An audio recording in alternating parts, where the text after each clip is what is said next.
From Anshe Sfard Beth El Emeth Congregation, it's time to take 10 Minutes for Torah with Rabbi Joel Finkelstein. Thank you for joining us today. Here our discussion of Pesach and mood swings. We all deal with, to one extent or another, with mood swings. Sometimes we feel good, sometimes we feel bad. Some people deal in a very extreme way, a clinical perspective, mood swings. But all of us, to some degree, deal with the question of a good day and a bad day and integrating these different feelings, sometimes all in one day. We as Jews are experts in how to deal with both sorrow and joy. After all, who has experienced more upswings and downturns of history than the Jewish people? From the glory of the Exodus and the splitting of the sea, receiving the Ten Commandments, the conquest of the land of Israel several times, versus, on the other hand, degradation, poverty, exile from the first temple and the second temple, and the Inquisition and the exile from Spain, the Crusaders, the Holocaust. How many people have dealt with all of this and still remain a people full of joy, full of jokes, full of humor, and full of hope for the future? How do we do it? I believe that the Haggadah, the story of Pesach, the Seder, the genius of Pesach and its various rituals can tell us so much about how to deal with our day-to-day questions of dealing with the good, the bad, and the ugly. Firstly, the Haggadah says that in order to appreciate where we are, and in order to sing songs of praise at the end of the Haggadah, to be Mesayim B'Shvach, to end with the praise of God, you know what you need to do? You need to matchil begnut. You need to start with a really negative, nasty part of the story. Go into the worst part of the story you could imagine. Well, what's really bad? Being a slave, that's pretty embarrassing. Geri Yezarcha, being a stranger in other people's lands, a state which Jews to this day suffer from, being strangers in someone else's country, or being told that you don't belong somehow. But even worse than that, to say mitchila uvdei avodah zarah hayu avotenu, to admit as a people so proud of our monotheism that we were once pagans. Our ancestors, Abraham in his childhood, his father Terach, were idol worshippers. This is an amazing admission. Why is it so important to begin the story with something so negative? Because if you can remember where you came from, if you remember that it was even worse once upon a time, it makes things much better. On the contrary, the fact that we have so much of a history of degradation and suffering and death, it makes it much easier to look at today and say, maybe today is not so bad, in contrast, in perspective with what was. So our first principle in dealing with a bad day, the mood swings, is to gain perspective. Look at how bad things used to be in the olden days. We were slaves. We used to worship idols. We were strangers. We were persecuted. We were almost destroyed. And that gives us a great joy in where we are today.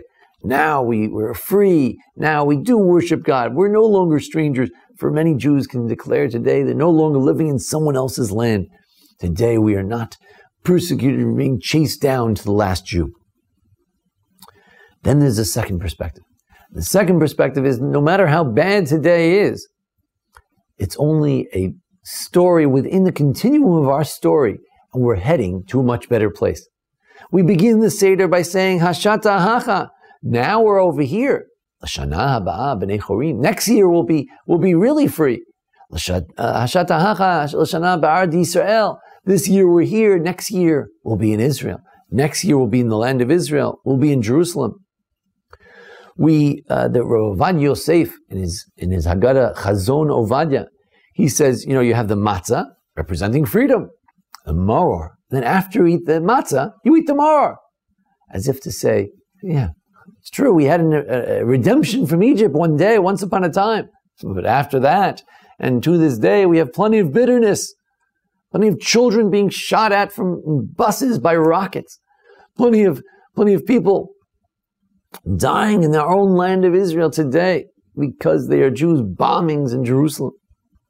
There's plenty of more after all those great redemptions, after the founding of the State of Israel, after the 6-Day War, after the victories of the Jewish people throughout the ages.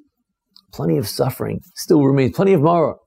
But at the end of the Seder, says Rav Ovadia, we go and we eat the afikomen, we eat that last piece of matzah representing the final redemption, the redemption after which there will be no other maror. After that redemption, after the end of days, there will be no maror. How do we find optimism in a world full of troubles? We look forward, we are hopeful, we know that one day there will be something that will be so grand, we'll have no bitterness with it. Another way of dealing with sadness is to bifurcate our experiences, to remember that b'shas chedves achedves, at the time of joy, joy. So at the Seder, we should have only joy. But as one of my teachers, Rabbi J.J. Schachter, pointed out, what we do is we say to ourselves, look, we're having a very joyful experience. It's a Seder, it's Pesach, it's a holiday. But there is some sadness. There's sadness because there's so many troubles that continue to face us, that have faced us over the years, individually, nationally. So what we do is we say, look, we're not in denial of those problems, but we'll hint to it. For instance, we eat the egg.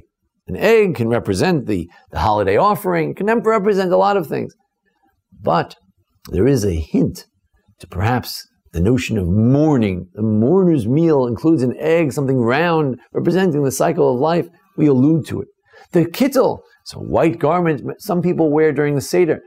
It can represent joy and festive garment, something white and bright, or like the high priest in the temple in Jerusalem. But it can also represent sadness and death. There's an allusion to the death. One way of dealing with sadness is to say, look, today is not for sadness. Today is for joy. But not to totally forget the sadness. We always leave one part of the building. There's an ancient tradition, not so much practiced today, but an idea that maybe when you build a beautiful edifice, leave one piece to remember the destruction. To have something at the Seder, that egg, that kittel, that just reminds us in some way. An interesting interpretation by a certain Rabbi Yedidia Weil, again, thanks to Rabbi Schachter sharing it with us, says that even the Chad Gadya, we say, oh, it's a nice song about the two kids that were bought by my father. Chad Gadya, and we say it twice.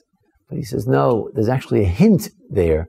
At Chad Gadya, there was one kid, that was the first temple was destroyed. The Chad Gadya, there was another temple, another kid that was destroyed. The second temple was destroyed. We just hint to the sadness, but we don't delve into it. Finally, there's a debate about the following. If we're going to be rejoicing, so should we just focus on the rejoicing, or should we say to God, look, we're happy for today, we're not slaves anymore, but we handle, after all, our own state of Israel, the land of Israel. Many Jews live in Israel. But there are, after all, many challenges. So should we say, look, today we're just going to focus on this. Today we are happy. Or should we say, you know what, we're happy, it's genuine, it's whole, it's complete, we're truly happy, but we do recognize that we have other hopes as well, and we pray for things in the future.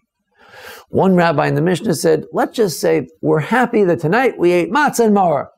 We're happy. So we didn't eat the Paschal lamb, which was the main course. All right, but we're happy we had the mitzvah of matzah and the mitzvah of maror. And we told the story, and we had the 4 cups. We're happy. Tonight, we're able to fulfill and do so many mitzvahs. Rabbi Kiva, another rabbi in the Mishnah, comes and says, that's good, but you need to say something else. And that is, we need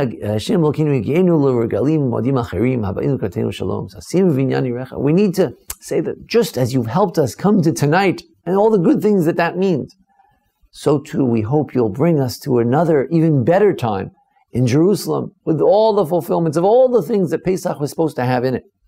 Let's hope that we can reach that day. 2 approaches. One says, focus only on the good during the good times. And the other says, even as you focus on so many wonderful things that Seder night represents and is in its essence, at the same time, we can always remember and pray for even better times. We as Jews are experts in how to deal with mood swings in different moods. The Haggadah gives us many tools to deal with not only the good days and how to rejoice with them, but even the bad days as well. Thank you for joining us here at the Anshe Sfard Beth El Emet congregation. And again, thanks to Rabbi J.J. Schachter of the Center for the Jewish Future for one number of wonderful sources for tonight's discussion. Furthermore, we want to thank Jason Lefkowitz for making today's presentation possible. And we learn as we do throughout the year, Nishmas, in memory of my father of blessed memory, Baruch Rav Chaim Shmuel, Mr. Bernard Finkelstein, who loved to talk all about the different interpretations of the Haggadah. Thank you for joining us. This has been 10 Minutes for Torah with Rabbi Joel Finkelstein.